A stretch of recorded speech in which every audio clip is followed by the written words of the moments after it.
I am Dario Kuju. I'm the founder and CEO of MFS Africa. Um, MFS Africa runs the largest mobile digital payment network in Africa. We connect over 200 million people in 34 markets, and we essentially facilitate cross-border, cross-network, cross-currency payments. My name's Luke Chihari. My middle name's Pamba, but I never use it. And I am the founder of Beyonic. And Beyonic's a digital payment company that helps businesses, nonprofits, international companies to move money through digital means. We like to say that we help them to get rid of cash. Tell us your full name. And now, let's be clear, we want your full name. Yeah. You know that middle name I know. that you don't like to tell people, that's I only know. known to your ID? We want to know what that full name is, who gave you that name, and what they mean. So my full name is Dare Ateku Onyandum Babatunde Okuju. Dare was from my parents. Aye Dare, which is the full, means some sort of happy ending. Ended well, literally. And I still don't know the full story, but they told me that there were a lot of problems leading up to my mom pregnancy and me being born, and it was a good end to those problems. Ateku Onyandum. Ateku, I believe, is from my grandfather. Ateku Kodifoku means this one died, but he won't be the last to die. So clearly he has something in his mind about Onyandum was from my grandmother, and it means the human is good. It's really kind of, it's a faith in human being, like you can trust Onyandum. Babatunde was from my mom, and that one I know is because I was born 3 days after my grandfather died. So my mom's father. So it's the father came back, Babatunde. That's the history of my name, and I go by Dare. We're grateful because it's much shorter. My parents gave me my names. Luke means light or giver of light, and I like to say that they're probably not referring to the complexion of my skin. Chihari is my dad's name. It's a family name, and it means spoils of war or rewards of hard-earned victory. It's a traditional name from when people used to fight each other and bring things home. So it was the reward that the soldiers came home with.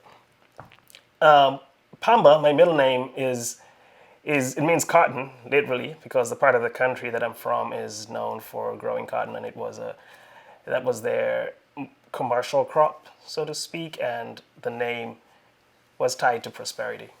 So for you, as you think about your name and your origin story, do you think it in any way shaped or influenced who you became and what it is that you do now? I've never thought about necessarily whether I've lived up to the name, but perhaps subliminally, as you know what your names mean. I've always felt a responsibility to bring change, and I've felt deeply about people, about my friends, about my family, about my country, about people, and how perhaps I can do good. I was probably more responsible than I needed to be at a younger age. I tended to be the person who was trying to do the right thing, if I could. And I think that has continued with me, that sense of needing to help as best I can. I spent some time when I was in the US younger, and of course the Americans, they call me Dare, which I think I've always been daring in that sense. Even my parents, they tell me, my friends from my childhood, they tell me that I've always been kind of fearless, and that is true. But I don't know if the name made me like that, or my parents were hoping for something. But what definitely shaped me, so I grew up, in Porto Novo. It's a capital city of Benin. When I was there, it was about 100,000 people, so it was a relatively small city. I spent all my childhood there until I was 18. And my father was a teacher. My mom was a nurse. They're both still alive, but retired. And my father, quite early, worked for government. He was actually the what you will call the DG of education in a South African context, or so he was not the minister, but kind of in charge of the administration. Like of, the permanent secretary. yeah, something along those lines. And he has, kept that position in different ministries, education related, for almost 14 years, with about 2-3 years in health. So he's a public servant, and my father started as a teacher, and he belonged to that generation that believed in the state. That he went to school through the Catholic Church, came from a really, really poor family, got a bursary, go to Senegal, Dakar first, ended up in France, Lille, studied philosophy, and was a professor of philosophy. And then government said, hey, we need someone to do this.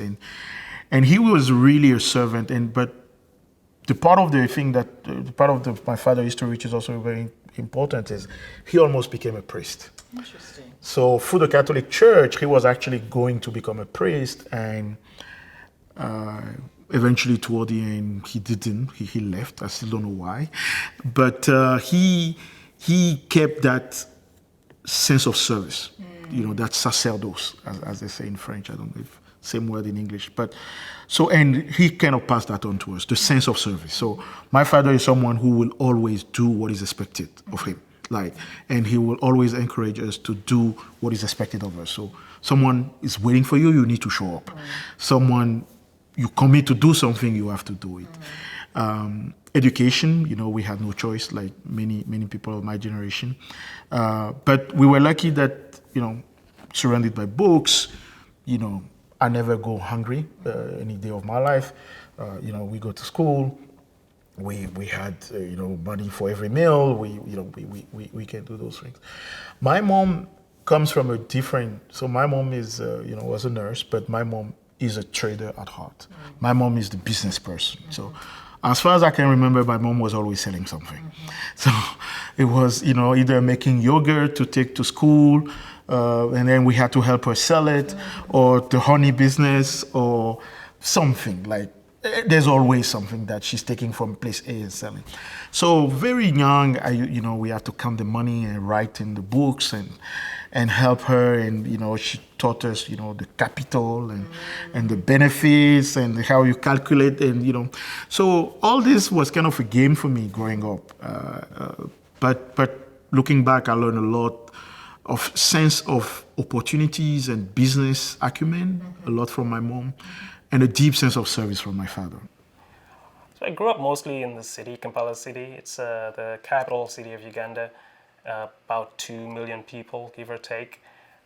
Uganda is a youthful country, and so right now I believe the average age is about 16. So most of my upbringing was in the 80s and 90s. In the 80s and 90s, the country had just passed through this civil war, and there was a relative peace. There was a growth of population, and then most of my career started in the late 90s and early 2000s, when the country was seeing a lot of change in the tech space.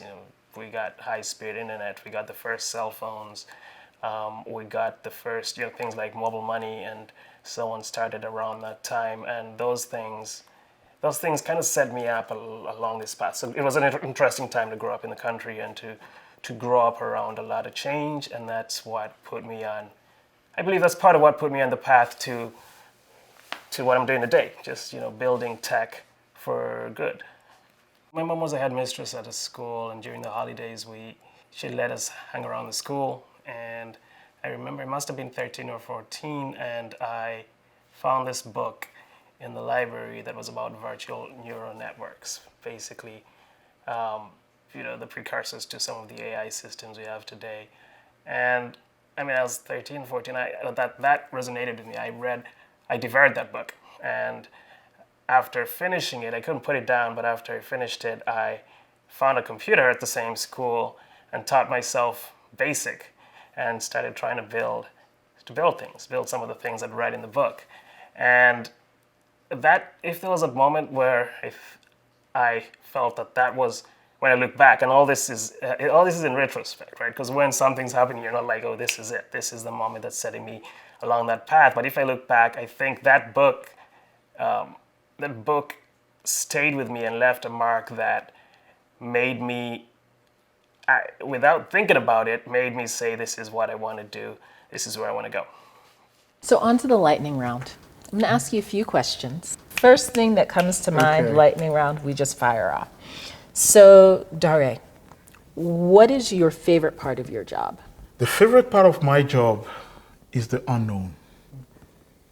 You know, every day stepping into it, have to figure it out. I truly enjoy that. My favorite part of my job is building new things. And what is your least favorite part of your job? My least favorite part is building new things, sometimes. The least favorite part of my job is having to deal with egos that can get on the way. That's perfect. Yeah? My least Can I favorite say- part can of that, I I s- mean, Can I say that? that's English that everybody Okay. understands. Okay. Because we've all been Okay. there. Yeah. Okay. What is your biggest fear, whether in life, in business? My biggest fear in life is not measuring up to the standard that the people that trust me think I should measure up to.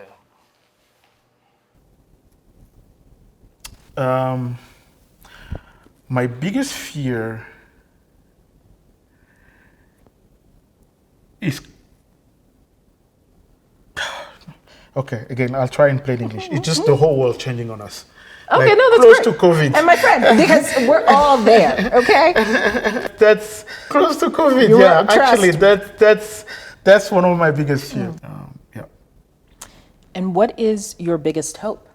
My biggest hope is that I live a long life and enjoy life and live long enough to find out the best that life can be, whatever that is. My biggest hope is that in our lifetime we will see prosperity in Africa. What is your biggest regret, if you have any? Biggest regret, not learning Spanish at school. My biggest regret, perhaps it's not being daring enough. And lastly, what are you most proud of? I'm most proud of what the team that I've been lucky to build around me has achieved and where we've gotten together. Yeah. One of the things I'm the most proud of is having taken our story to the world stage. Thank you, because it is a phenomenal story, and we look forward to seeing the ways in which it ends. Thank you. Thank you. Thanks, Obinwa. Thanks. Appreciate it.